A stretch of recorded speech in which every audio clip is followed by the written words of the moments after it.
Au nom du Père, du Fils et du Saint-Esprit. Amen. Bien, mes chers frères et sœurs, nous sommes arrivés au début de ce Triduum en préparation de la fête de l'Assomption, la fête la plus ancienne, la fête plus grande dédiée à la Sainte Vierge. Et que d'ailleurs, ce que je trouve très beau symboliquement, c'est que dans mes régions d'origine, la ville d'Anvers en Belgique et les alentours, on ne célèbre pas la fête des mamans en mai, mais le 15 août. C'est une très ancienne tradition qu'ils ont gardée là-bas. Parce que vraiment, c'est la fête de la Mère de Dieu, la fête par excellence. Mais aujourd'hui, comme la prélude, on célèbre la fête de Notre-Dame, l'Arche de la Nouvelle Alliance, liée à la mémoire du saint prophète Jérémie, qui, lors de l'invasion des armées Babylone, a caché l'arche de l'Ancienne Alliance, l'objet le plus sacré d'Israël, dans une caverne où il est encore parce qu'on ne l'a jamais retrouvé. Et qu'est-ce que c'était cette arche de l'Alliance?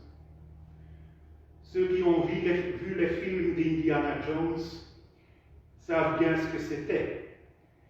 C'était une boîte en bois de cèdre recouverte d'or pur, avec un couvercle sur lequel il y avait 2 chérubins, 2 anges, aux ailes ouvertes. Cette boîte symbolisait la présence de Dieu sur terre. Parce qu'au milieu des chérubins, on disait que c'était le trône de la grâce. C'est que c'était là que résidait la présence de Dieu dans le sanctuaire du temple. Et alors, qu'est-ce qu'il y avait dans cette boîte? On l'a entendu dans la première lecture du livre des Maccabées. Il y avait les tables de la loi, les 10 commandements donnés par Dieu au mont Sinaï, la parole de Dieu. Il y avait le bâton du grand prêtre Aaron qui avait fleuri à un moment donné dans l'histoire d'Israël. Et il y avait un vase avec la manne, la nourriture donnée par Dieu descendue des ciels aux Israélites pendant les 40 ans qu'ils ont passés au désert. Et si nous savons que toutes les Écritures, toutes les histoires de l'Ancien Testament, comme le dit l'apôtre Paul, nous ont été données en figure pour notre édification, pour notre éducation, qu'ils sont des figures, des ombres, des réflexions, des choses à venir, et que le centre, la personne centrale dans toutes les Écritures, même l'Ancien Testament, c'est le Christ.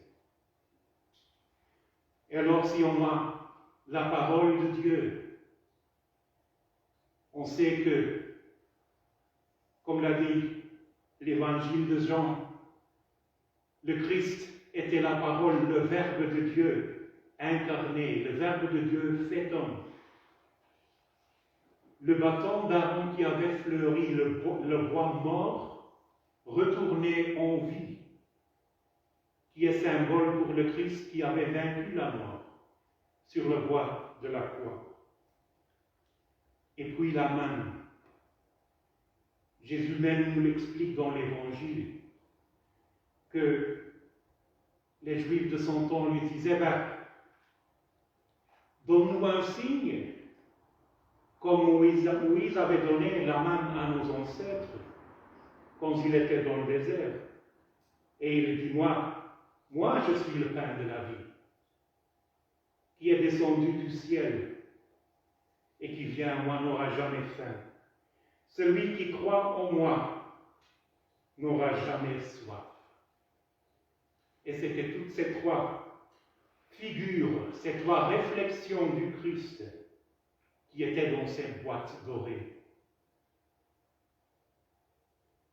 Et si on appelle Marie l'arche de la Nouvelle Alliance, c'est bien évidemment parce qu'elle était la boîte qu'il nous a donné Jésus.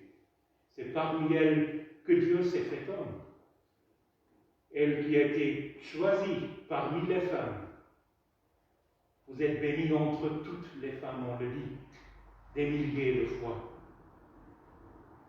Mais en ce jour, ça nous vient rendu vraiment clair. C'est un de ces titres qu'on mentionne aussi dans la litanie lorétaine de la Vierge, qu'on l'appelle Felix Arca, l'arche de l'Alliance. Alors en ce jour-là, allons à Marie, allons à cette arche de l'Alliance et voyons en elle le Christ qu'elle nous donne. Et qu'elle nous dit comme elle l'a dit aux noces de Canon, faites tout ce qu'il vous dit. Approchons-nous de ce pain de la vie, afin qu'un jour, on n'aura plus faim et plus soif, dans le lieu où il n'y aura plus de larmes, ni douleur, ni maladie, ni mort. Là où on entrera dans le vrai sanctuaire, en présence de la vraie arche. Et c'est la grâce que je nous souhaite à tous, au nom du Père, du Fils et du Saint-Esprit. Amen.